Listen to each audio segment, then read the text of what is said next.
Bonsoir à tous. Merci d'avoir bravé le froid presque sibérien pour être venu jusqu'ici et pour entendre donc une conférence sur l'art. Alors plusieurs dans le public sont déjà bons connaisseurs des soirées du 72, mais j'en redis quand même un mot. Les soirées du 72 sont des soirées conférences qu'organise cette église à un rythme parfois mensuel, parfois plutôt tous les 2 ou 3 mois. Des soirées conférences qui abordent des thèmes très divers, toujours sous l'angle de l'interaction entre ce domaine et la foi chrétienne. D'une façon ou d'une autre, il y a toujours ce rapport-là qui est établi, et je ne doute pas que ce sera le cas aujourd'hui à nouveau, d'autant que le thème s'y prête quand même. Donc de bon matin. Alors on n'a pas la suite, mais voilà, on a rencontré le train, mais on va entendre plutôt parler de la vraie histoire des mages à l'aide de la peinture.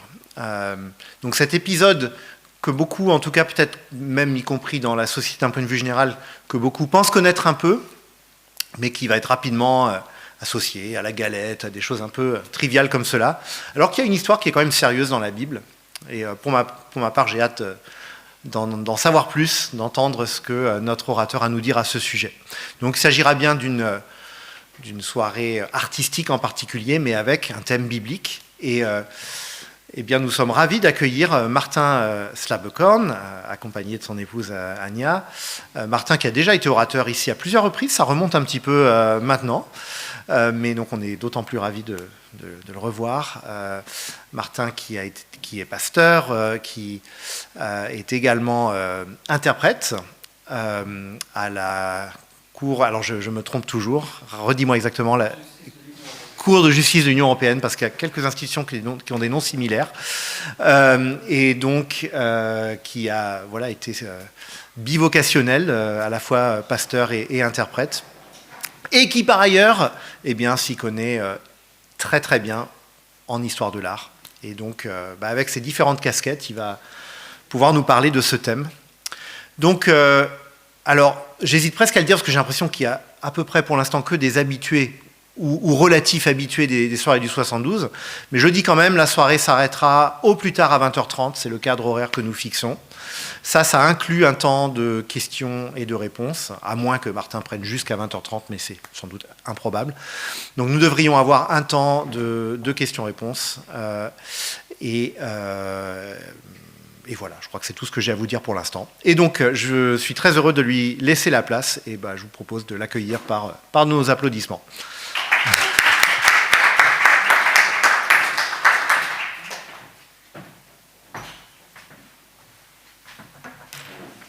Merci beaucoup Mathieu, et merci à vous de vous être déplacé, d'être là. Dans un auditoire français, je pars du principe en effet que le de bon matin fasse venir la suite dans votre tête, mais j'espère qu'après la conférence de ce soir, vous saurez quel est le véritable but de la cathédrale de Cologne, pourquoi un mage est devenu noir au fil des siècles, que Jésus est né avant Jésus-Christ, et que le nombre des mages n'est pas forcément de 3. Ah, vous voyez, vous n'êtes pas venu pour rien. Je vous propose une soirée en 3 parties. D'abord, le rappel du texte biblique. Ensuite, la partie histoire de l'art. Qu'est-ce que l'histoire a fait et qu'est-ce que l'histoire de l'art a fait avec ce récit biblique? Développement multiple et varié. Et je terminerai avec quelques mots sur la cathédrale de Cologne pour des raisons que je vous expliquerai en cours de route. Une 4e partie parlerait des us et coutumes encore en vigueur aujourd'hui, ferait quelques excursions dans la littérature et la cinématographie française et autres, mais cette partie-là, pour ce soir, je l'ai supprimée. Voilà. Désolé, je ne vais pas chanter Sheila ce soir. Voilà, comme ça vous savez. Je propose de commencer par le début. Voilà. Blip blip. Nous y sommes. Il n'y a en fait qu'un seul récit biblique qui parle des mages. Nous avons 4 évangiles, vous le savez bien. Il y a un évangile qui raconte la naissance de Jésus par le menu détail, c'est évidemment l'évangile de Luc, mais l'histoire des mages, quant à lui, se trouve dans l'évangile de Matthieu. Chapitre 2, les versets 1 à 12, je vous en propose tout simplement la lecture pour que vous connaissiez ce texte ou que vous puissiez le revoir, et je ferai quelques notes historiques ensuite. Jésus était né à Bethléem en Judée sous le règne du roi Hérode. Or, des mages venant de l'Orient arrivèrent à Jérusalem. Ils demandaient « Où est le roi des Juifs qui vient de naître ? Nous avons vu se lever son étoile et nous sommes venus lui rendre hommage. » Quand le roi Hérode apprit la nouvelle, il en fut profondément troublé et tout Jérusalem avec lui. Il convoqua tous les chefs des prêtres et les spécialistes de la loi que comptait son peuple, et il leur demanda où devait naître le Messie. « À Bethléem en Judée, lui répondirent-ils, car voici ce que le prophète a écrit. Et toi, Bethléem, village de Juda, tu n'es certes pas le plus insignifiant des chefs-lieux de Juda, car c'est de toi que sortira le chef qui, comme un berger, conduira Israël, mon peuple. » Ce qui est en fait une citation du prophète Michée, chapitre 5, verset 2. Là-dessus, Hérode fit appeler secrètement les mages et se fit préciser à quel moment l'étoile leur était apparue. Puis, il les envoya à Bethléem en disant « Allez là-bas et renseignez-vous avec précision sur cet enfant, puis, quand vous l'aurez trouvé, venez me le faire savoir pour que j'aille moi aussi lui rendre hommage. » Quand le roi leur eut donné ces instructions, les mages se mirent en route, et voici, l'étoile qu'ils avaient vue se lever les précédait. Elle parvint au-dessus de l'endroit où se trouvait le petit enfant, et là, elle s'arrêta. En revoyant l'étoile, les mages furent remplis de joie. Ils entrèrent dans la maison, virent l'enfant avec Marie, sa mère, et tombant à genoux, ils lui rendirent hommage. Puis ils ouvrirent leur coffret et lui offrirent en cadeau de l'or, de l'encens et de la myrrhe. Cependant, Dieu les avertit par un rêve de ne pas retourner auprès d'Hérode. Ils regagnèrent donc leur pays par un autre chemin. Alors, le roi Hérode dont il est question, c'est Hérode dit le Grand qui régna de 40 à 4 avant Jésus-Christ. Et donc, la conclusion s'impose que Jésus-Christ est né au plus tard à 4 avant Jésus-Christ. Ça paraît bizarre, mais c'est parce qu'au Moyen-Âge, le pape Grégoire XIII, dans la bulle Inter Gravissimas, a fait revoir le compte des années. Comme vous le savez, on est passé du calendrier julien au calendrier justement grégorien, qui porte le nom du pape Grégoire pour cette raison-là. C'est d'ailleurs lui aussi qui nous a valu le 29 février.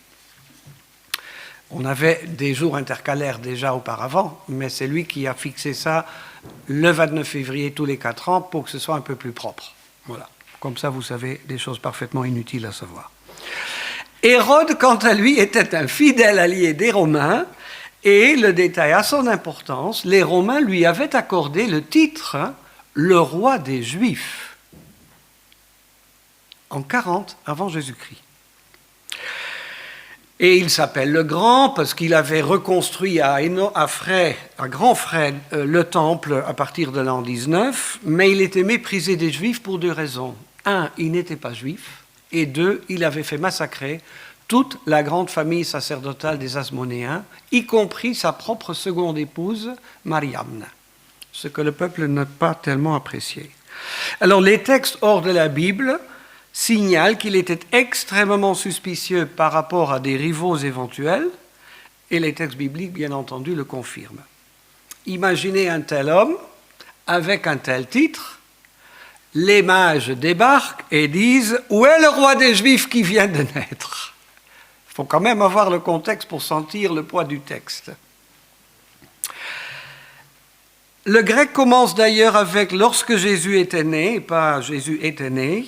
Cela indique que logiquement, les mages sont venus quelque temps après la naissance de Jésus, qui est confirmée par le petit détail un peu plus loin au verset 11, où ils entrent dans une maison. De toute façon, un jour je ferai la conférence avec le titre « Noël tel qu'il n'est pas ». À Noël, il n'y avait pas d'étable. Probablement, il faut se situer la scène de Noël et de la Nativité dans un caravansérail. Il n'y avait pas en même temps les bergers et les mages, parce que justement les mages sont arrivés plus tard. Il n'y avait probablement pas d'âne et de bœuf, et je peux continuer la liste, peu importe. Juste pour vous avertir contre les images de Noël que vous allez envoyer à vos chers autour du 25 décembre. Alors, les personnages arrivent au début du texte et le grec les appelle magoi, ce que nous avons fort judicieusement traduit en langue française par le mot mage. Qu'est-ce qu'il faut faire avec ce mot ? Eh bien, il a une histoire déjà en grec. Hérodote, le grand historien grec, parfois appelé le père de l'histoire, nous décrit ces magoi comme une tribu des Mèdes dans l'empire perse. Et le mot figure effectivement aussi dans le livre biblique de Daniel, qui se joue dans et pendant la période de l'Empire perse. Et là, il indique des astrologues royaux. Astrologues, des gens qui étudient les étoiles, ça semble parfaitement coller avec notre texte qui à 3 reprises mentionne l'étoile. Ils viennent de l'Orient. Mais c'est tout ce que dit le texte. Évidemment, beaucoup d'encre a coulé quant à savoir de quel Orient ils sont venus. Les options les plus retenues, l'Arabie ancienne, donc immédiatement à droite ou, si vous voulez, à l'est de la terre d'Israël, la Perse ou encore Babylone, célèbre depuis des siècles pour ses astrologues. Et autant le dire tout de suite, les mages venant de l'Orient sont cela et rien de plus. Le texte ne leur donne pas le titre de roi. Donc, si je vais parler pendant la soirée, tôt ou tard, des rois mages, ne m'accusez pas, c'est parce que dans l'histoire de l'art, mais vous allez apprendre ce qui s'est passé. Ensuite, l'étoile. Également, grand débat que je vous résume joyeusement en 2 phrases. Il y a 3 hypothèses principales. Si vous voulez en savoir plus, j'ai des notes avec moi. Je peux en dire plus si vous le voulez absolument. Pour ma part, je penche, mais ça c'est que moi, ça n'engage que moi, pour l'option d'une constellation des planètes Saturne et Jupiter qui était associée dans l'Antiquité à la force et à la royauté de l'an 7 avant Jésus-Christ. C'est une constellation qui n'arrive que tous les 800 ans, donc c'est quand même pas... c'est pas comme la comète d'Halley qui repart et qui revient avec un rythme assez régulier.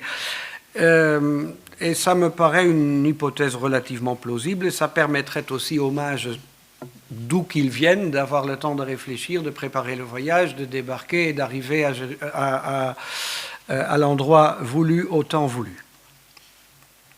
Dernière note sur le récit biblique, ils offrent des cadeaux, les célèbres cadeaux que je pense la plupart des gens connaissent, de l'or, de l'encens et de la myrrhe, j'y reviendrai tout à l'heure, mais pour l'instant, je voudrais juste vous faire remarquer que ce sont effectivement des cadeaux très précieux. Il s'agit de 3 choses très, ou en tout cas relativement, rares et donc chères.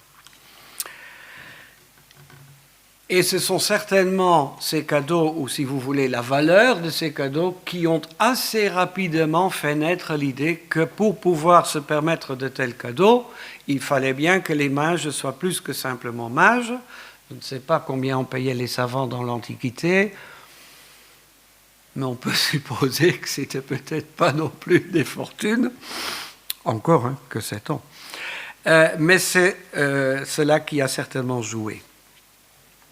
Alors, dans le récit biblique de Matthieu, il faut remarquer que Matthieu écrit pour les Juifs, son évangile est adressé aux Juifs en premier lieu, et il veut, dès le début de l'histoire de Jésus, mettre en place un élément qui pour lui est fondamental, dès le début de la vie de Jésus, il y a des non-juifs, des païens, qui arrivent pour rendre hommage à Christ.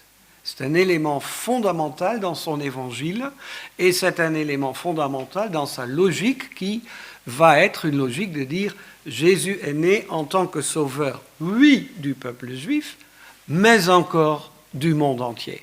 C'est dans l'évangile de Matthieu qu'on trouve à la fin l'envoi des disciples vers toutes les nations. Le détail a son importance. Bien. C'est déjà la fin de la première partie. Que fait l'histoire de l'art avec ces mages? Eh bien, j'ai fait des efforts, j'espère que je n'ai pas fait trop de bêtises, mais d'après moi, voici l'image la plus ancienne. Elle provient des catacombes dites de Priscille à Rome, dans ce qu'on appelle en général la Cappella Greca, et elle date du IIIe siècle. Et ce n'est pas une image très difficile à lire. Vous avez 3 bonhommes en marche, ils ont tous les 3 quelque chose dans les mains, et ils sont devant une figure féminine assise avec un bébé dans les bras. Vous voyez que c'est extrêmement dépouillé. Je veux dire, plus simple que ça. On dirait, quand je l'ai vu pour la première fois, je me dis, on dirait presque un dessin d'enfant. C'est très, très dépouillé et c'est encore très proche du texte biblique. On a 3 mages en voyage, en route vers Marie et l'enfant. On reste dans la même époque et on reste dans les mêmes catacombes. Ici, vous avez une petite plaque qui a probablement fermé une sépulture d'enfant, une fille qui s'appelle Severa. Vous voyez le texte Severa in Deo vivas, Severa puisses-tu vivre en Dieu, donc sans doute des parents chrétiens qui ont fait ce vœu pieux à l'intention de leur fille décédée. Et si à gauche nous avons une représentation stylisée de Severa en tant que jeune femme instruite, parce qu'elle porte un petit rouleau, à droite on a les mages, et c'est assez amusant. Si vous regardez en haut, il y a comme un... Est-ce qu'on le voit un peu quand je pointe? Non, pas trop, hein? Si. On voit des genres de capes qui s'envolent dans le vent. Vous voyez, l'artiste a essayé de faire un peu de mouvement. Il faut s'imaginer des grands manteaux bouffants dans le vent. Et vous avez, tout à fait à droite en haut, l'étoile qui est très visible. Vous avez la Vierge avec l'enfant sur un genre de siège en osier. Et vous avez derrière un homme, et si vous regardez bien, vous voyez qu'il pointe du doigt vers l'étoile. Or, ce n'est pas un mage, parce que les mages sont à gauche, on est d'accord. Alors, j'ai dû faire quelques recherches, parce qu'au début, je me suis dit, c'est chouette, il y a Joseph dans l'image. Et puis, je me suis dit, mais c'est bizarre, parce que dans Matthieu 2, il n'y a pas question de Joseph. Ils trouvèrent l'enfant avec sa mère. Et en fait, c'est assez surprenant, mais cet homme qui montre l'étoile représente le prophète Balaam, qui est un prophète païen, qui était loué par un roi pour aller maudire le peuple d'Israël, sauf que Dieu est intervenu et l'a obligé à bénir le peuple d'Israël, et dans sa bénédiction, il a cette fameuse phrase « Un astre monte de Jacob, un sceptre surgit d'Israël ». Le sceptre était associé au pouvoir royal. L'astre ou l'étoile a donc été compris comme une image du Messie, du roi Messie à venir. Et c'est très intéressant de voir qu'au IVe siècle, enfin fin IIIe peut-être déjà, mais en tout cas début IVe, on a Balaam dans les images des 3 mages. Parce que ça représente évidemment, par rapport au récit de Matthieu, une première réflexion, et ici purement théologique. Là, on n'est pas du tout dans des embellissements historiques ou artistiques, on est dans un renvoi scripturaire. Et c'est très intéressant à cette époque. On a ensuite toute une série de sarcophages, je pourrais vous montrer des tas d'images, mais je me suis restreint, qui restent toujours très proches de cette logique. j'ai un sarcophage du musée du Vatican. Pareil, vous avez là un élément qui va revenir assez souvent par la suite, le premier mage qui pointe du doigt vers l'étoile qui ici est hors image. Je pourrais citer des catacombes de Marcus et Marcellianus à Rome, également même genre d'image. Ici, j'ai encore une image, là, ça vient toujours de Rome, cette fois-ci du cimetière dit Sainte-Agnès, aussi toujours IVe siècle, aussi toujours les trois mages, mais vous avez un petit détail charmant qui ne vous aura pas échappé, ils ont désormais des chameaux. C'est-il pas mignon?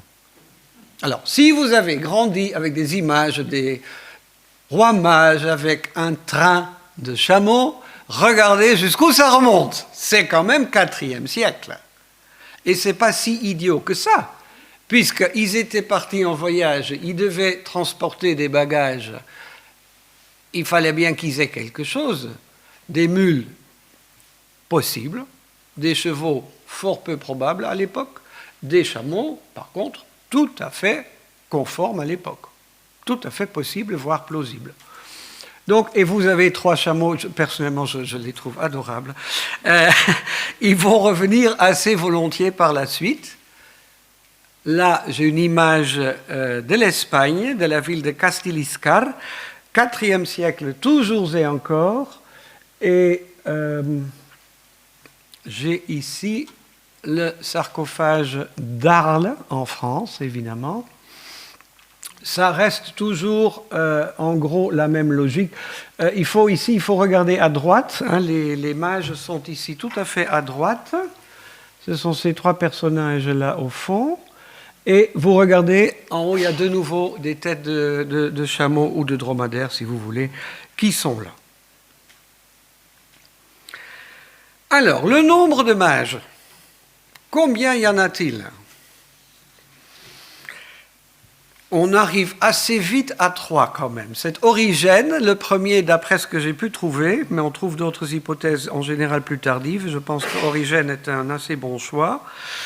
Dans les homélies sur la Genèse, qui parlent de 3 rois. Et vous me direz, franchement, ça paraît logique puisqu'il y a 3 cadeaux. Mais bon. Hein. Vers l'an 500, on a quasiment que des images de 3 mages. Mais un Jean Calvin au XVIe s'opposera encore avec vigueur à l'idée qu'il y aurait eu 3 mages. On ne veut pas revenir à la Bible pour rien. Ensuite, au XIIe siècle, on a un dénommé Michel le Syrien qui se fait l'écho de toute une série de traditions orientales. Et alors là, on découvre qu'en se référant à Michée 5, verset 4, certaines sources parlent de 8 mages. Ne me demandez pas d'expliquer la logique, je n'en ai pas trouvé, mais j'ai trouvé la référence. D'autres sources nous en donnent 12, parfois accompagnés d'une importante troupe. Une tradition perse nous dit que les rois mages étaient envoyés par le roi Pir Sarbour, accompagné de 3000 cavaliers et de 5000 fantassins. Donc, dans votre prochain dîner en ville, quand il est question des mages, vous allez dire « Ah oui, les 12 mages avec leurs 8000 soldats !»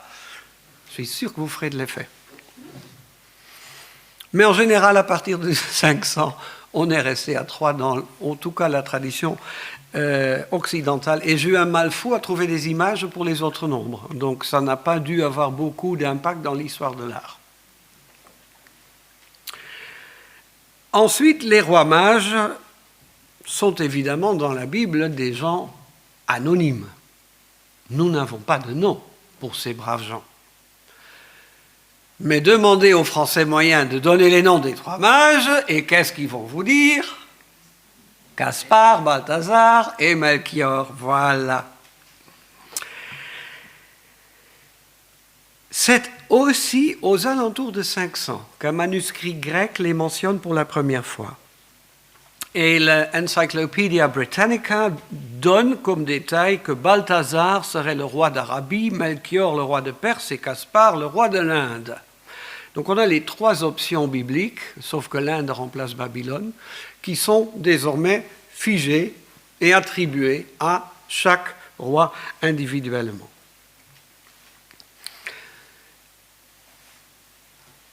L'art ne change pas si vite que ça. Ici, j'ai une mosaïque de Rome. À gauche, vous avez un premier mage qui pointe l'étoile qui est au centre. Je passe sur l'image en soi parce que ça ne m'intéresse pas. À droite, vous avez les deux autres. Et en bon français que vous êtes, vous aurez remarqué, non pas qu'ils sont révolutionnaires, s'il vous plaît, mais qu'ils portent bel et bien le bonnet phrygien.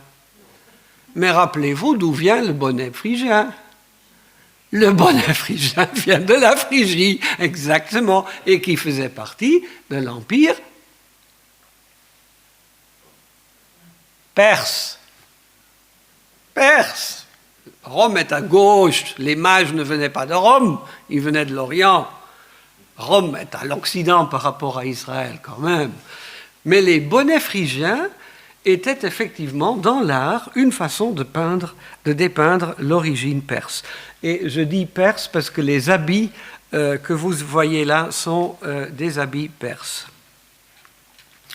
Et ensuite, je fais un petit saut. Là, je suis encore au 5e siècle. Là, je vais passer au 6e siècle. Je suis dans une mosaïque qui est tout à fait datable. Elle date de l'an 565. Elle est d'une église à Ravenne. L'autre, d'ailleurs, venait de Sainte-Marie-Majeure à Rome, juste pour la petite histoire, si vous y allez. Et là, vous avez toujours les manteaux royaux. Vous voyez comment les éléments reviennent. Vous avez toujours les bonnets phrygiens. Vous avez toujours l'étoile en haut à droite. Les trois s'avancent ici vers la droite et donc vers l'image. Vous avez aussi trois cadeaux qui sont portés par les rois. Et juste en dehors de l'image, il y aura la Vierge. Mais regardez en haut de la mosaïque. Vous avez SCS, qui est une abréviation pour Sanctus. Et vous avez Balthasar, avec deux S, Melchior et Caspar, avec un G ici. Gaspard. Et c'est la première fois qu'on voit les noms. Moi, je n'ai pas trouvé d'autres images plus anciennes avec les noms dessus. Donc, les noms sont déjà connus, en tout cas, aux alentours de 565. Ici, je vous ai amené, vous savez que j'aime beaucoup les ivoires, ou vous ne le savez pas, mais comme ça, vous le savez maintenant, une petite ivoire qui provient de la ville de Metz. Si vous n'avez toujours pas vu la Couronne d'Or, les musées à Metz, prenez le TGV, allez à Metz, allez voir les musées. Il y a des trésors à découvrir. Là, vous avez une ivoire qui, par contre, ne se trouve plus à Metz, mais qui a été amenée par les Britanniques au Victoria and Albert à Londres. Mais elle date de l'an 900 environ. Et vous avez la même logique en haut. Vous avez les mages qui s'avancent vers la Vierge et l'enfant, et vous avez derrière le trône de la Vierge le personnage vraisemblablement toujours et encore de Balaam. Et je suis, donc ici je suis à 900, là je suis dans le 10e, peut-être 11e siècle, dans un manuscrit espagnol, le Codex de Roda, et vous avez toujours et encore la même logique de base. Ce qui est quand même assez intéressant parce que pendant toute une longue période, on n'a pas énormément brodé par rapport au récit biblique.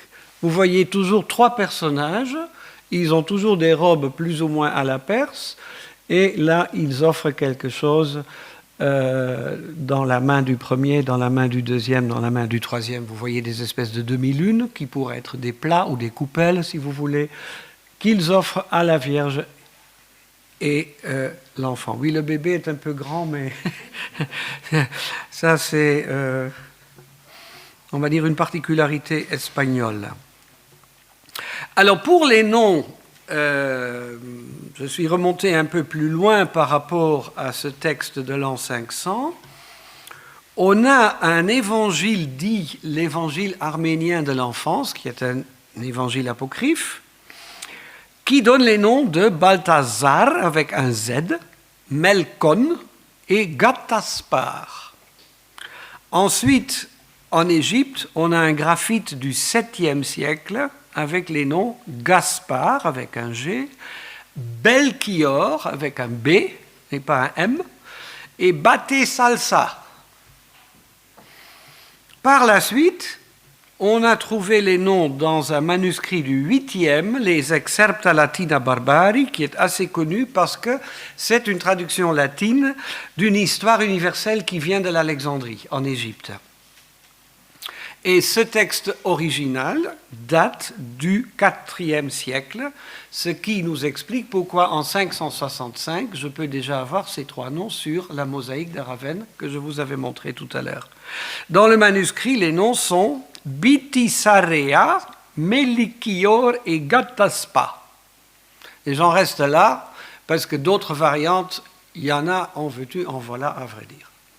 Mais dans à peu près toutes les langues, on en est venu à Gaspard, Balthazar et Melchior.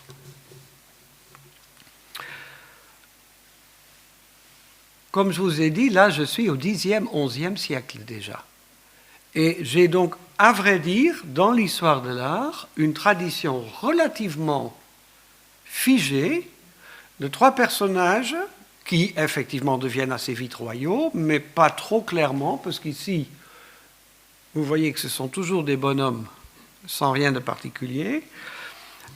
S'ils ont des animaux de transport, ce sont en général des dromadaires.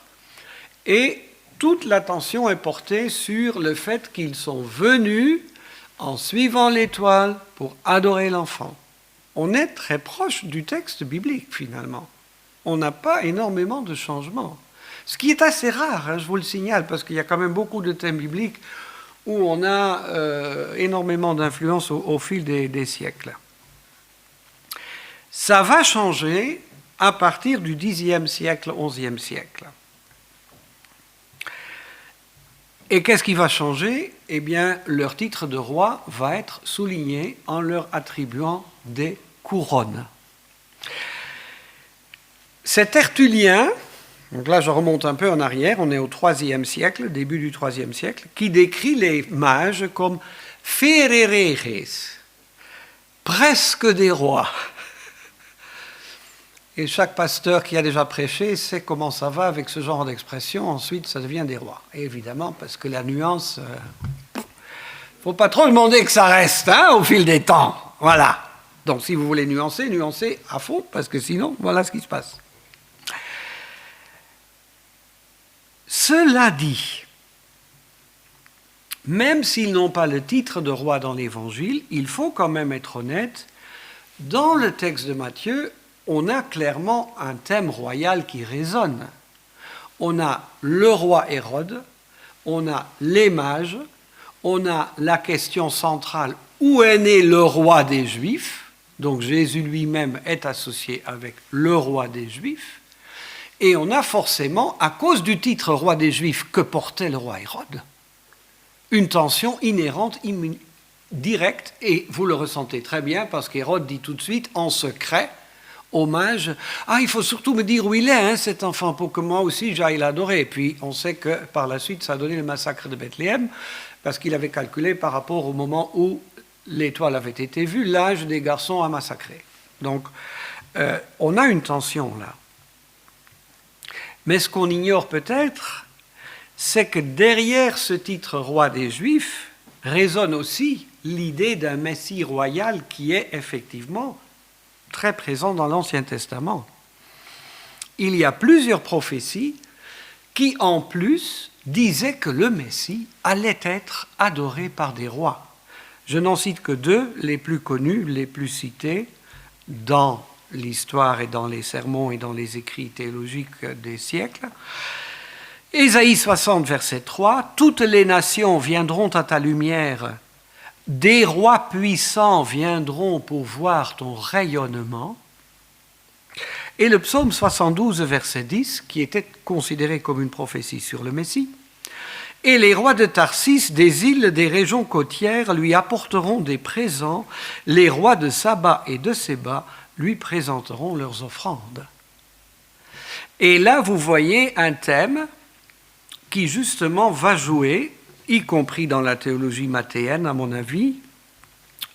Le Messie recevra l'hommage des rois des nations non juives.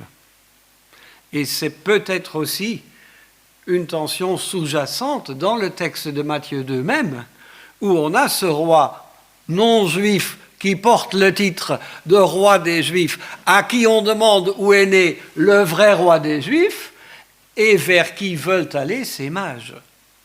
Donc le pas de dire c'était des rois mages est honnêtement compréhensible sur de multiples plans.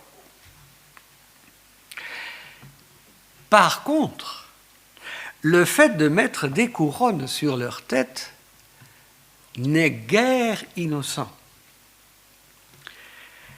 J'ai trouvé une thèse de doctorat française d'un dénommé Mathieu Beau qui s'appelle, d'un titre impossible, mais qui a été résumé dans un article qui s'appelle « Les rois mages, iconographie et art monumental dans l'espace féodal Xe et XIIe siècle ».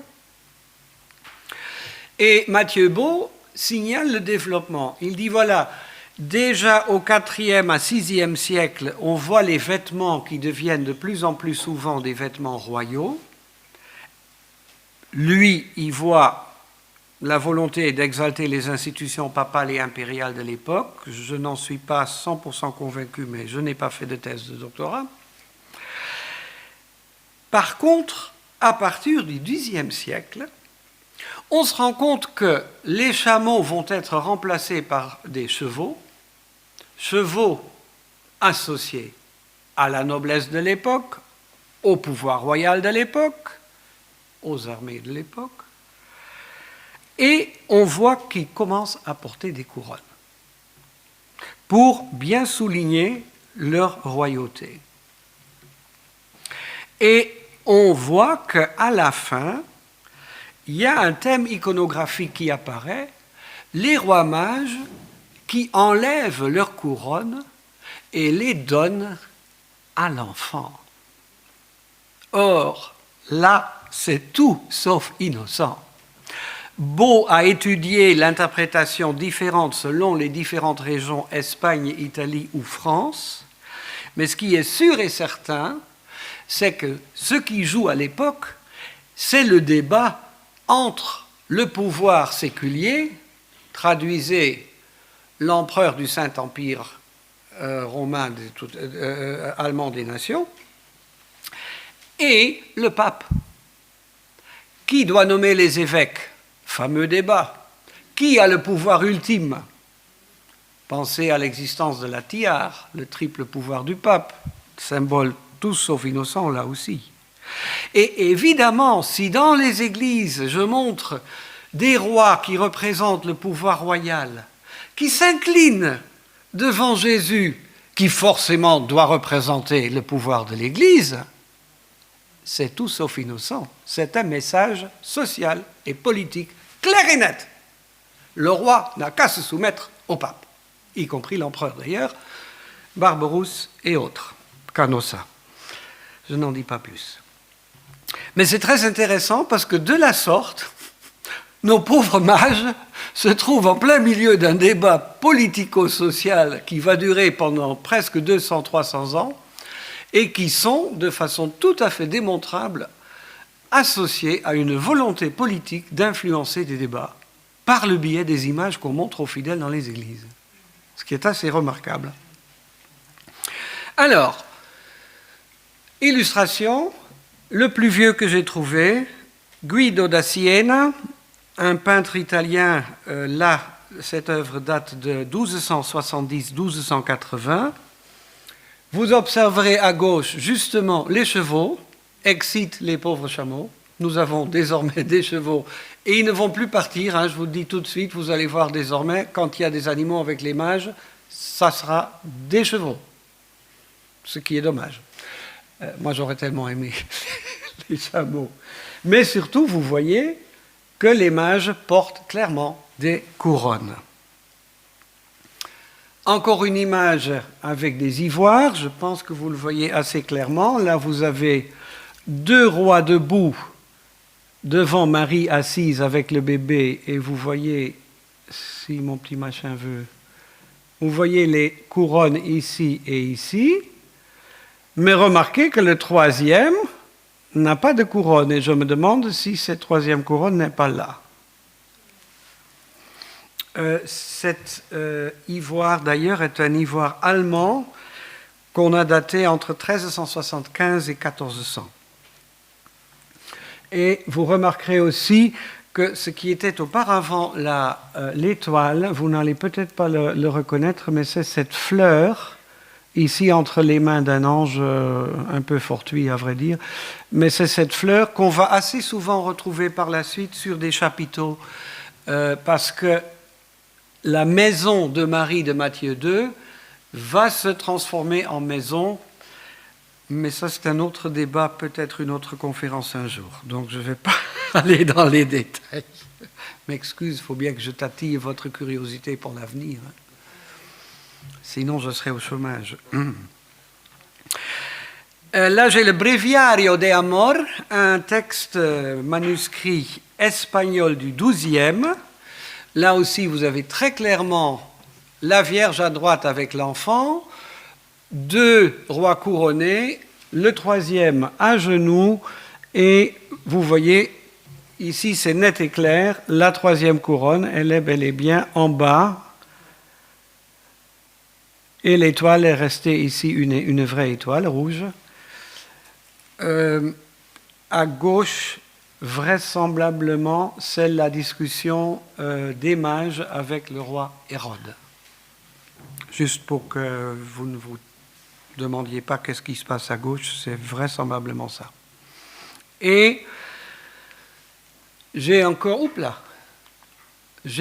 un émail à Champ-Levé de Nicolas de Verdun. Retenez le nom pendant un tout petit moment, 1150-1205, donc un orfèvre français, Cocorico, Verdun, n'est-ce pas?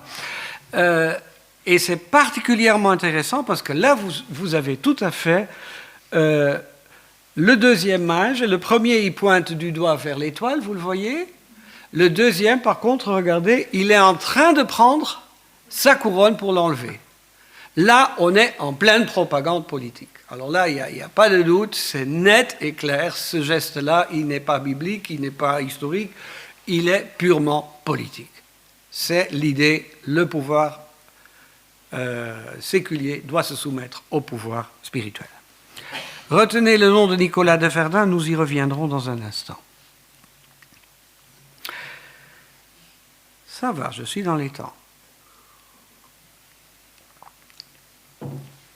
Donc nous avons, pour résumer où on en est jusque-là, nous avons ajouté le chiffre de 3, compréhensible, le titre de roi, compréhensible, les noms, qu'est-ce que vous voulez que je vous dise? On a ajouté les couronnes, et là, je m'appuie pas seulement sur la thèse de Mathieu Beau, mais sur d'autres sources pour dire que là, c'est clairement de la propagande politique. Mais nous avons aussi un autre développement qui va venir un peu plus tard et qui pourtant a des racines anciennes. On va symboliser d'autres choses par les trois rois, ou, pour le formuler peut-être un peu plus clairement, les trois rois vont être utilisés comme un symbole d'autre chose.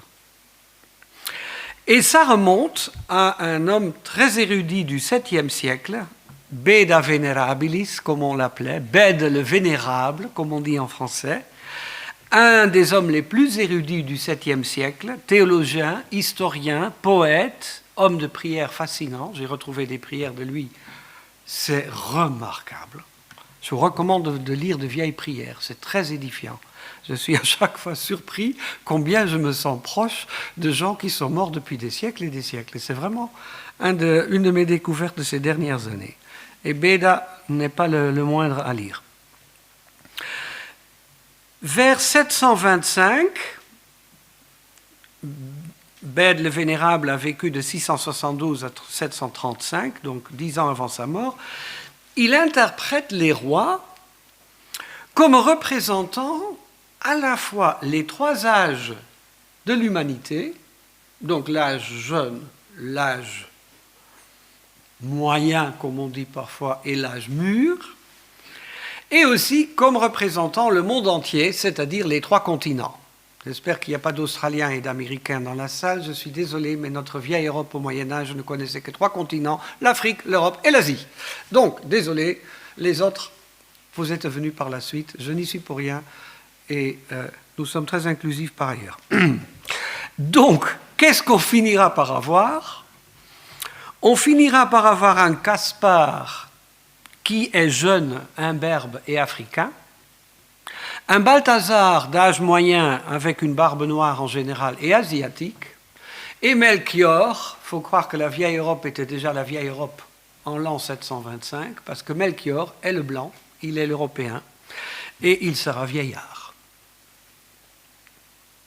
Alors là encore, je me suis dit, est-ce que c'est si faux que ça?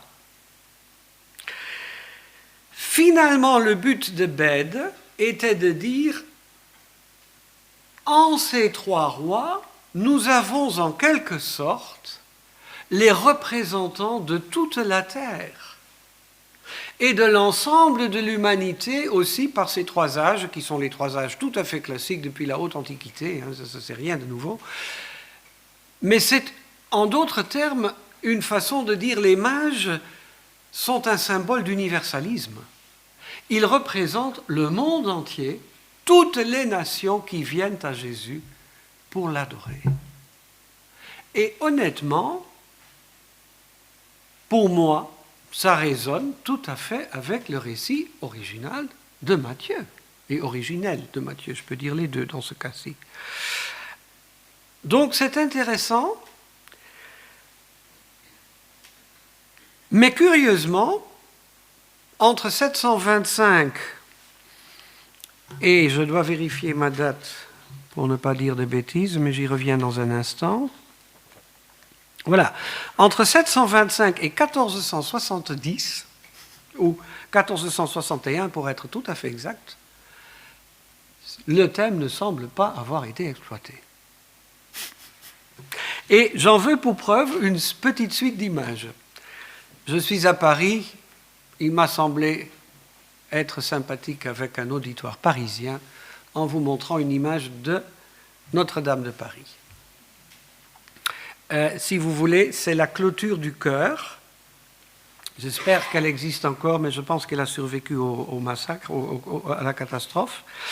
Et vous avez ici trois rois. Vous voyez encore deux debout avec des couronnes, le troisième avec sa couronne à ses pieds, les trois ont des cadeaux, on a la Vierge, l'enfant et on a Balaam. Donc jusque-là, rien de nouveau. Mais vous remarquerez aussi que les trois sont blancs. Or, cette image, elle est, c'est du bois travaillé. Hein, c'est pas une image, c'est en fait du bois. C'est du bois du 14e. Vérification faite sur le site de la cathédrale. 15e siècle, cette image-là, vous la reconnaîtrez sans doute, les très riches heures de Jean duc de Berry, bien entendu, avec les frères de Limbourg, 1411-1416, un des joyaux de la Bibliothèque nationale de France. On a des mages, on a la Vierge, mais les mages sont encore tout à fait blancs. 1411-1416. En Italie, j'ai pris cette image de Giotto parce que c'est la chapelle des Scrovegni à Padoue. Trois mages portant l'auréole, entre-temps ils ont été déclarés saints, toujours avec des couronnes, toujours avec des cadeaux, mais toujours et encore tous les trois blancs. Pareil pour Gentile da Fabriano, image extrêmement foisonnante, c'est peut-être un petit peu difficile de retrouver les mages, mais ils sont encore tout à fait blancs. Ensuite, j'ai trouvé 2 adorations d'un de mes flamands primitifs bien-aimés. Gentile da Fabriano, c'est 1423 d'ailleurs. C'est Rogier van der Weyden, parfois appelé Roger de la Pâture, mais enfin, il ne faut pas non plus exagérer. Hein. C'était un flamand. Alors, faites-moi plaisir, c'est encore des vieux bouquins où c'est Roger de la Pâture. Non, hein. Rogier van der Weyden, s'il vous plaît. Il ne faut pas non plus... Hein. Voilà, peu de respect pour les Flamands et les Belges. Allez. 1445-1450, j'ai ce tableau à droite d'une triptyque dite de Middelburg. C'est un nom que j'aime à prononcer parce que Middelburg, c'était la capitale de la Zélande et c'est la ville où j'ai fait mes études secondaires. Je salue la mémoire de mes enseignants de français. Elle est aussi parfois appelée la triptyque Bladelin parce que la personne qui l'a commandée, c'était M. Pierre Bladelin. Et à droite, nous avons une adoration des mages. Vous avez clairement des mages blancs. Je voulais quand même vous la montrer parce que j'aime beaucoup l'étoile qui n'est pas une vraie étoile. Vous voyez à gauche ce qui se passe? Il y a une espèce de soleil avec un petit bébé dedans. Et je trouve ça très intéressant parce qu'il y a un verset dans la Bible qui dit que le Messie se lèvera comme le soleil de justice. Ça, c'est Malachie, chapitre 4, verset 2. Et j'ai eu un fort soupçon que Rogier van der Weyden, qui était pas mal au courant de la Bible, a pu faire une allusion. Si c'est faux, je le regretterai. Mais voilà. D'ailleurs, le tableau à gauche de ce triptyque, donc le pendant de l'adoration des 3 mages, sera ici l'adoration de l'empereur Auguste. L'empereur romain Auguste. Parce qu'au Moyen-Âge, il y avait une tradition comme quoi l'empereur Auguste faisait partie des païens qui avaient eu des prophéties par rapport à la naissance du Messie. Les latinistes parmi nous reconnaîtront, mais ça c'est juste entre parenthèses. Le deuxième triptyque de toujours Rogier van der Weyden se trouve à Munich, à la Pinakothèque. C'est le triptyque dit de Saint-Colomba, pas Colomban, ne pas confondre les deux. D'après mes sources, soit année 1450, soit carrément 1455. Et je le montre en deuxième lieu parce que vous allez regarder, cette image a eu une influence sur le première image que j'ai trouvée avec un mage noir. Vous êtes en train de vous dire, mais il va y arriver à son mage noir ou pas? Ça, c'est pour vous dire que jusqu'en 1461, il n'y en a toujours pas, bien que le texte de Bède était là depuis 725. Comme quoi, messieurs les pasteurs, certaines de nos idées, il faut peut-être attendre 7 siècles pour en voir la popularité. Mais vous avez les 3 mages, toujours et encore, et la Vierge, une image d'ailleurs assez sobre parce qu'il n'y a pas de couronne, et relativement typique pour l'école flamande des flamands primitifs, ou primitifs flamands. Et là, je suis allé au Prado à Madrid, enfin, et que vois-je dans une salle allemande? Le tableau, regardez, et regardez la différence et la non-différence. Hans Memling, 1470-1472, Adoration des mages. Vous avez exactement la même mise en scène, l'étable qui est en train de tomber en ruine, qui symbolise en fait la disparition de la foi juive dans le symbolisme du XVe. Vous avez la Vierge, vous avez les mages, mais là, à droite, tata, j'ai mon premier mage noir. Enfin, pas tout à fait mon premier, le presque premier. D'ailleurs, ici, c'est aussi la partie centrale d'une triptyque. À gauche, il y a une nativité, à droite, il y a une présentation au temple. C'est souvent une triptyque, un ordre qu'on retrouve dans les triptyques. Mais là, vous avez une influence nette et claire. C'est presque une citation du retable que je vous ai montré de Saint-Colomba, de Rogier van der Weyden. Il y a une influence très nette sur Memling, qui était évidemment un grand peintre allemand. Et on a un disciple de Memling, toujours au Prado. J'ai eu une journée de bonheur, là. Mais ce n'est pas celui-là. Non, je ne l'ai pas mis, je l'ai enlevé, oui. Il Il y avait problème avec les droits d'auteur. Mais il y a un disciple de Memling, aussi au Prado, qui peint aussi un mage noir. Ici, par contre, c'est Andrea Mantegna. Ceux qui ont vu ma conférence sur la crucifixion dans l'histoire de l'art, Mantegna est celui qui a cette superbe crucifixion. Mais là, il est même plus tôt encore que Memling, parce qu'ici, il s'agit d'une œuvre de 1461. Mantegna, si ma mémoire est bonne, mais je ne l'ai pas noté, j'aurais dû, je pense. Sauf erreur, il était à la cour des d'Este, à Mantoue. Sauf erreur. En tout cas, la date est de 1461, et vous avez ici aussi très clairement les trois mages, et vous commencez à avoir un mage un peu plus jaune, pas trop, mais quand même un petit peu, et vous avez les trois âges, un jeune, un homme d'âge moyen et un homme clairement vieillard. On est dans la représentation qui, à partir de cette date-là, va être quasiment inchangée.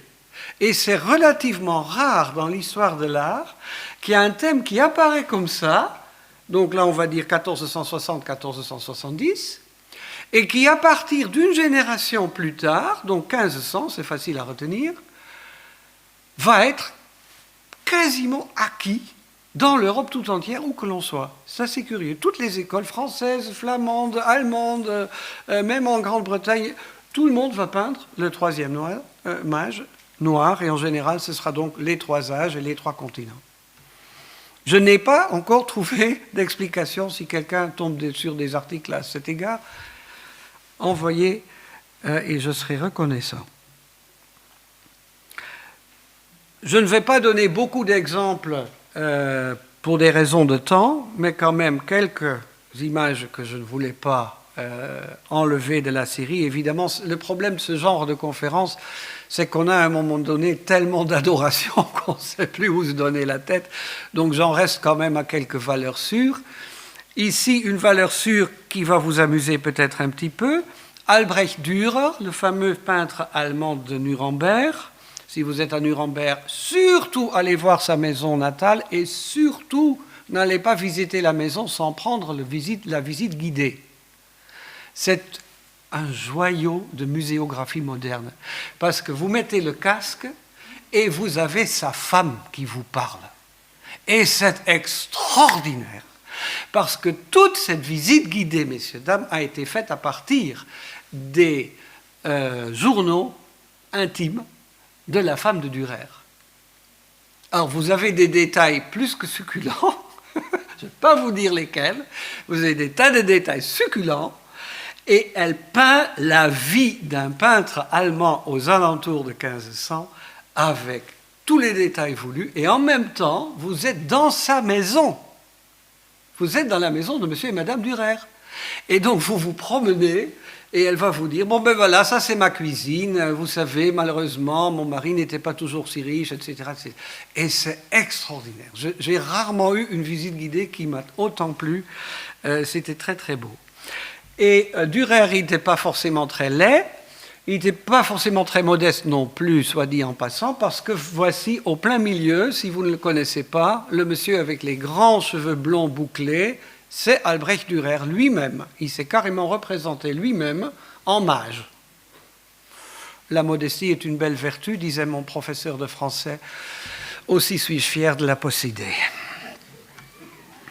C'est une phrase que j'ai retenue. C'était pour nous faire comprendre la construction française, aussi suis-je, avec inversion du sujet et du verbe. Ça, pour les Français, ça vous intéresse probablement pas du tout, mais pour les étrangers, c'est le genre de choses que nous avons acquis à grande lutte. Voilà. Merci à mon professeur, d'ailleurs Vallon, de grammaire. Mais vous savez, j'espère que Grévis était Vallon, et pas français. Si vous avez des amis wallons, dites-le leur, ils en seront contents. Ils souffrent du fait que tout le monde pense que Grévis était un Français. Sauf si vous ne connaissez pas Grévis, dans ce cas-là, laissez tomber. C'est pas grave. Donc, Dürer lui-même en roi, et vous avez bien sûr à droite le roi noir. Probablement donc à cette époque c'est déjà fixé Gaspard. Et l'autre image, c'est une des images qui sort de ma conférence sur Jeroen Bosch, Jérôme Bosch, si vous y tenez, mais bon voilà. 1510, Adoration des mages, un tableau sur lequel j'ai 4 pages de commentaires, donc je vous en fais cadeau, mais vous avez très clairement la représentation des 3 rois, des 3 âges. Et j'en reste là pour la peinture, surtout pour des raisons de temps. Mais on va rester sur cette image un petit peu quand même, parce qu'il me reste une dernière partie, à savoir le symbole, avant d'arriver à la cathédrale de Cologne, à savoir les détails sur les cadeaux. Alors, là, c'est assez intéressant. J'ai trouvé dans la thèse de Beau la remarque que les 3 dons sont élaborés dans l'art figuratif avant que de ne l'être dans les écrits. Parce que vous avez vu dans les toutes premières images qu'il y a déjà 3 cadeaux dans les mains des mages. Et c'est le pape Léon le Grand, entre 440 et 461, il était pape, qui va décrire le symbolisme des dons dans ses sermons sur l'Épiphanie. Évidemment, l'Épiphanie, le 6 janvier, la fête des rois mages et de l'apparition du Christ au public. Baptême dans le Jourdain, en général associé. L'or est offert au Christ en tant que roi. L'encens, symbole de l'adoration, est offert au Christ en tant que Dieu. La myrrhe, associée avec l'embaumement et la souffrance du coup, est offerte au Christ en tant qu'homme. Beau parle d'ailleurs à tort des 3 natures christiques. Théologiquement, nous n'en reconnaissons que 2, la divine et l'humaine. Le fait qu'il est roi fait partie de ce que Jean Calvin a appelé les offices. Le Christ est prêtre, prophète et roi. Et le mot office est une invention en français de Jean Calvin lui-même. Officium était le terme latin dans la vieille version de l'institution. Soit dit en passant, c'est pas grave. Alors je vais remonter rapidement au... Mais là ça va être difficile parce qu'il faut que je retrouve le bon sarcophage et j'en ai un peu trop. Mais je vais prendre ma liste. Là, je suis à Ravenne, donc je suis à Sainte-Marie-Majeure. Et là, je suis dans le sarcophage des époux. Oui, ce n'est pas l'image la plus pratique. Mais on a, j'espère que vous arrivez à le voir, on a en fait dans les mains un lingot d'or dans les mains du premier mage. On a de petites fioles de myrrhe dans les mains du deuxième. Et le troisième porte une assiette avec de l'encens. Par la suite, vous voyez parfois des assiettes avec des petites boules. Et encore plus tard, vous voyez souvent un bol clos. Ça, c'est l'encens. L'or, ça reste en général un plat. L'encens, ça peut devenir un encensoir, sous influence de certaines pratiques cultuelles de l'Église catholique romaine, bien entendu. Mais le bol clos, ça peut aussi être de l'encens. Voilà, je remonte quand même vers Jeroen Bosch. Voilà. Alors, qui porte quoi? Je vais être simple, je vais vous dire, ça dépend. Parce que ce n'est pas aussi standardisé que ça. À la fin, et je dis bien à la fin, de tout un temps où les cadeaux peuvent parfaitement varier entre les 3 mages, même s'ils ont déjà des noms et tout, à la fin, en général, c'est Melchior qui apporte de l'or, Balthazar qui apporte la myrrhe et Gaspard qui apporte l'encens.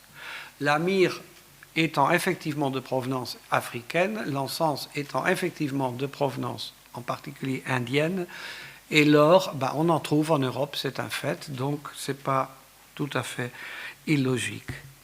Alors je vais vous faire le plaisir de vous écorcher les oreilles avec ma belle langue maternelle dans sa version du XIIIe, parce que c'est déjà le père de la littérature néerlandaise, Jacob van Maerlant, qui en parle, Et pourquoi je le cite? Un, parce que je trouve que son nom ne doit pas tomber dans l'oubli.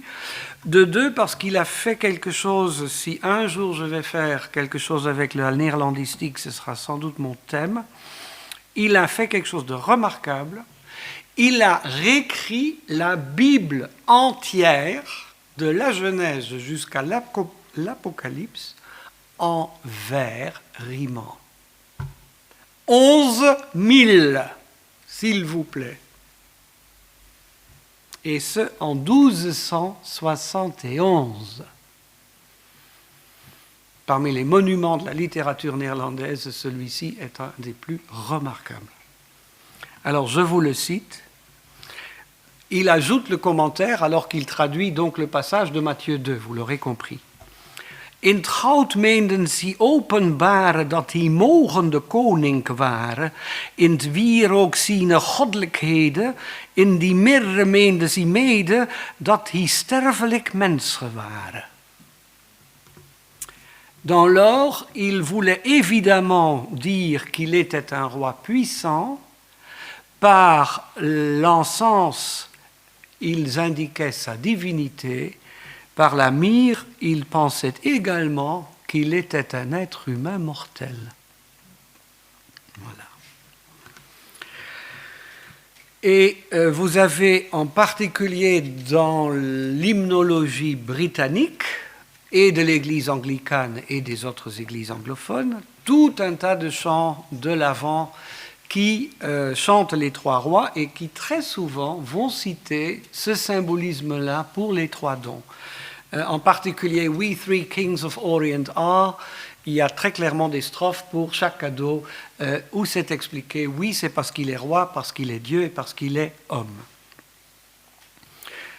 Entre parenthèses, ça c'est juste pour finir cette partie des développements historiques, j'ai trouvé une note fort amusante par rapport à cet or. Le Moyen-Âge s'est creusé la tête de savoir, mais comment ça se fait que à la naissance, c'est là qu'il y a l'erreur évidemment, mais bon, qu'à la naissance, Marie reçoit tout cet or, et quand ils vont présenter Jésus au temple, ils apportent l'offrande de 2 colombes qui, comme l'évangéliste le spécifie, étaient l'offrande pour les pauvres.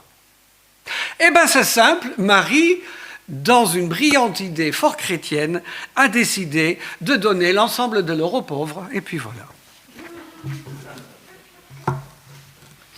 Comme ça, vous savez. Il fallait bien résoudre le problème, qui n'en était pas un, parce qu'en fait, les mages sont venus après la présentation au temple, à mon avis, mais bon.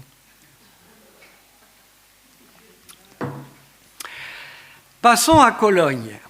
Alors, je ne sais pas si vous voyez le rapport avec Cologne. Non, je pensais bien. Ah, il faut vivre en Allemagne pour savoir ce qu'il en est de Cologne, mais je vais vous le dire.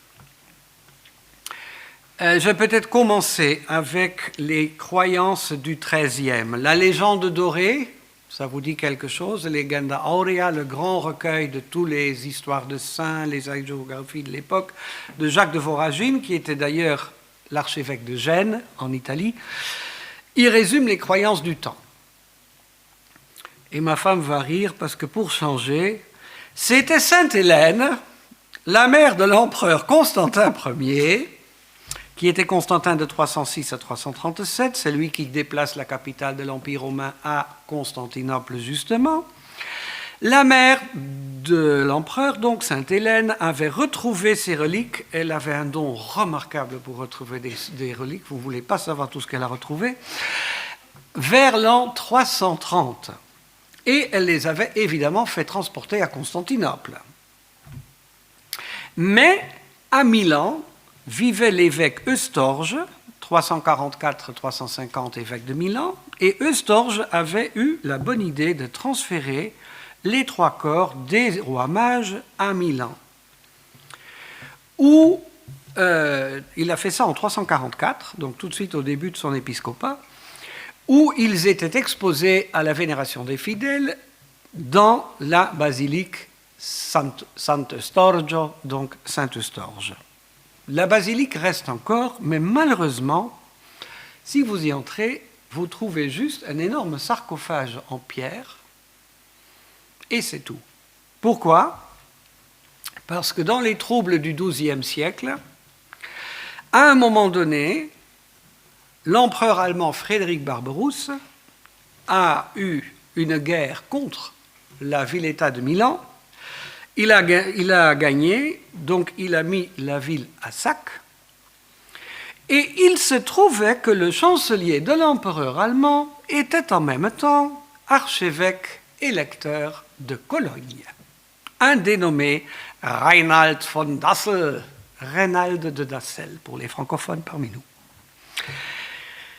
Milan a été mis à sac en 1162. À 1164, nous retrouvons les 3 corps des 3 rois à Cologne.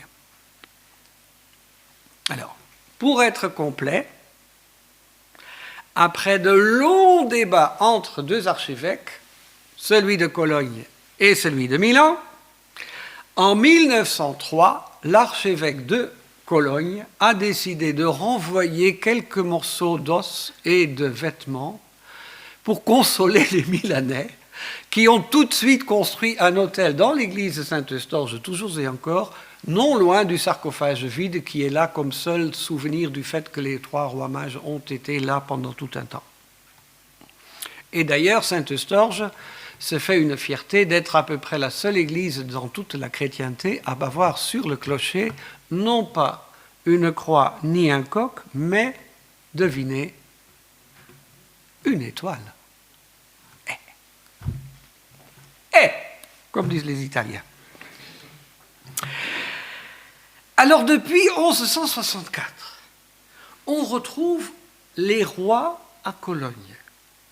Mais il faut s'imaginer le succès que ça a apporté à la ville. C'était parmi les reliques les plus vénérées de l'ensemble du Moyen-Âge, au point où, 200-300 ans après, on ne parlait plus des 3 rois mages, on parlait des rois de Cologne. Allez le croire ou pas. Et quand on disait les rois de Cologne, tout le monde savait de qui on parlait. C'était les mages qui étaient venus voir Jésus en Matthieu 2. Les rois de Cologne. Il faut le faire, hein?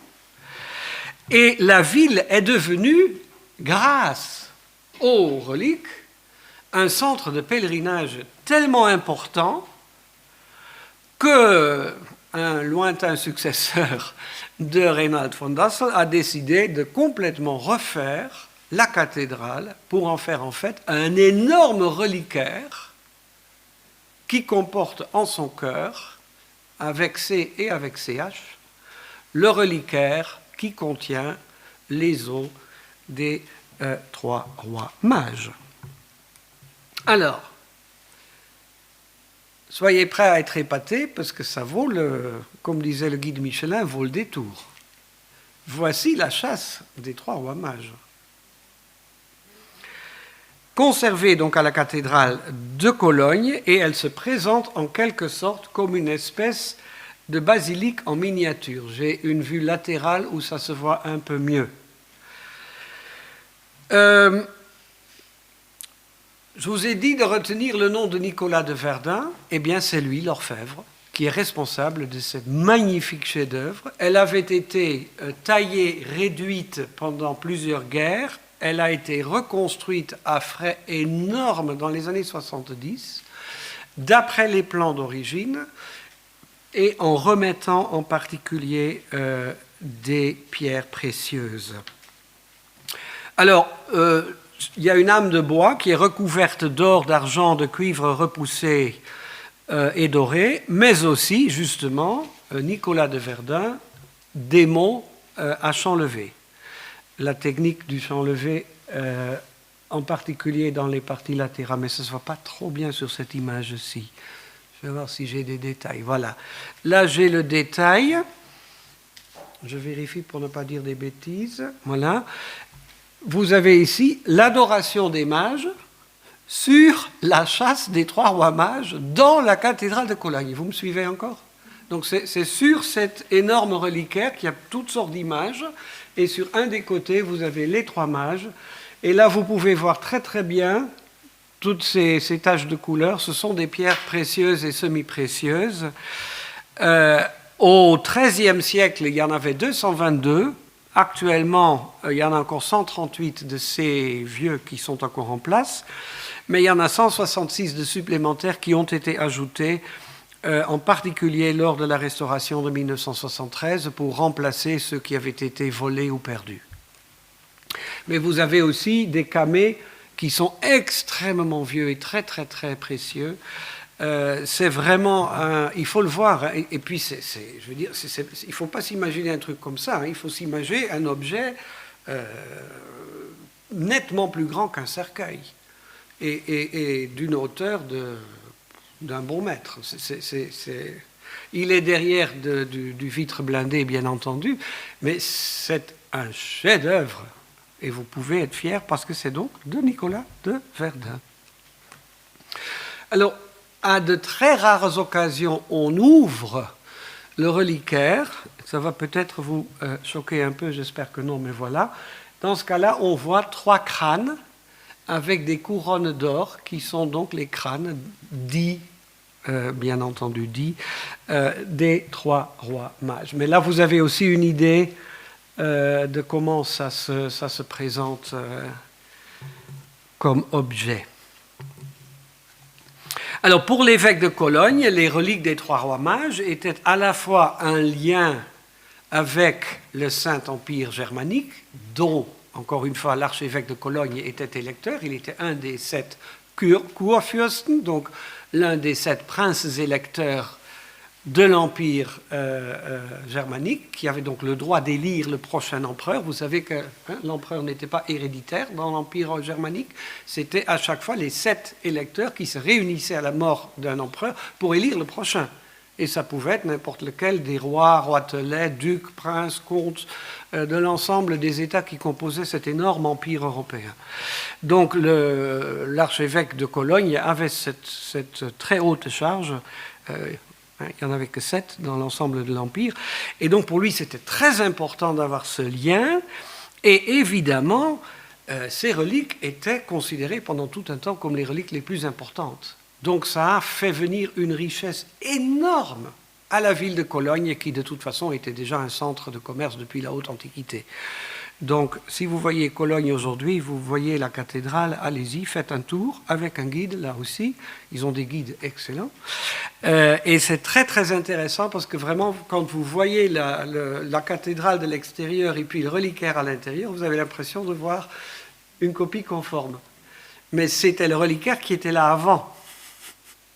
Donc, c'est la basilique qui a été construite autour, pour ainsi dire. L'église d'origine, où les rois sont arrivés, si vous voulez, en 1164, était beaucoup plus petite que l'immense cathédrale de Cologne d'aujourd'hui, qui a vraiment été construite à cause de ces reliques, et pas l'inverse. Donc ça, c'est assez rare.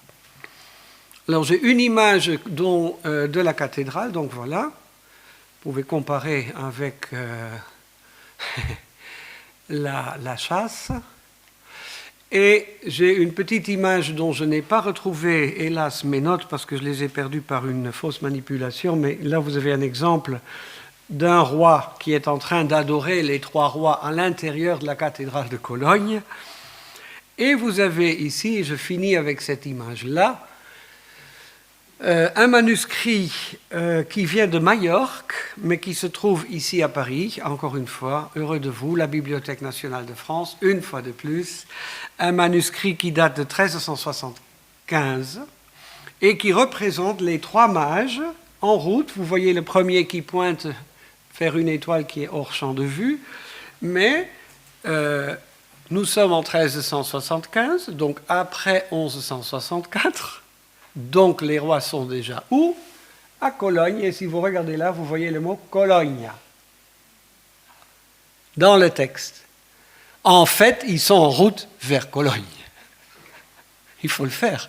Mais ce genre de manuscrit, donc ça vient de l'île de Majorque, et ça vous montre l'influence énorme qu'a eu le coup de maître de Reinhard von Dassel que d'amener ces reliques-là à Cologne. Comme dit, au Moyen-Âge, à la fin du Moyen-Âge, on ne parle plus des 3 rois mages, on parle des rois de Cologne. Et tout le monde sait que ce sont les mages, mais on en parle comme des rois de Cologne. Et pas seulement en Allemagne.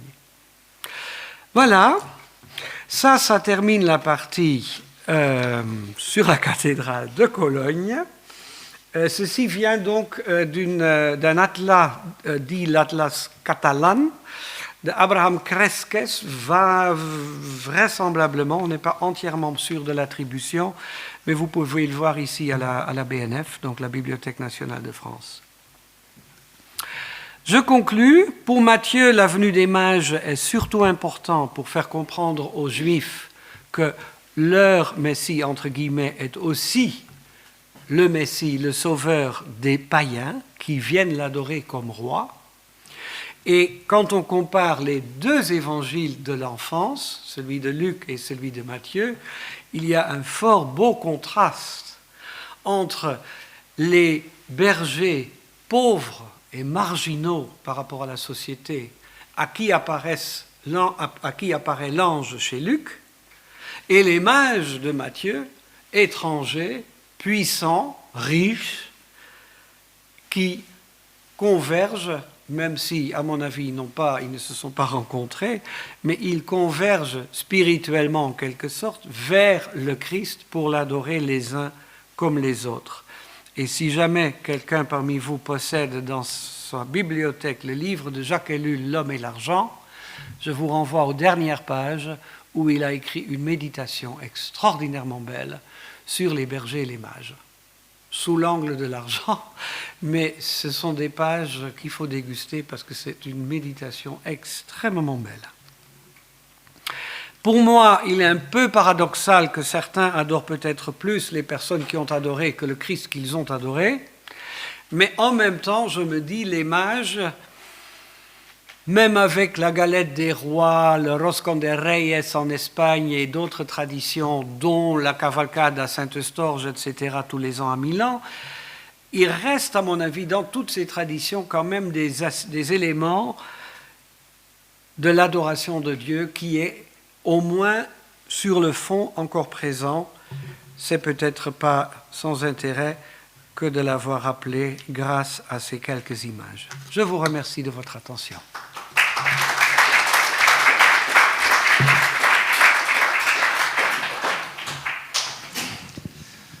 Voilà, et ben si vous ne savez pas encore tout sur la représentation des mages, je ne peux rien faire pour vous. Mais néanmoins, on va quand même avoir un temps de questions pour approfondir donc, ce que nous avons entendu. Merci beaucoup, Martin, pour cet exposé si complet et très enrichissant.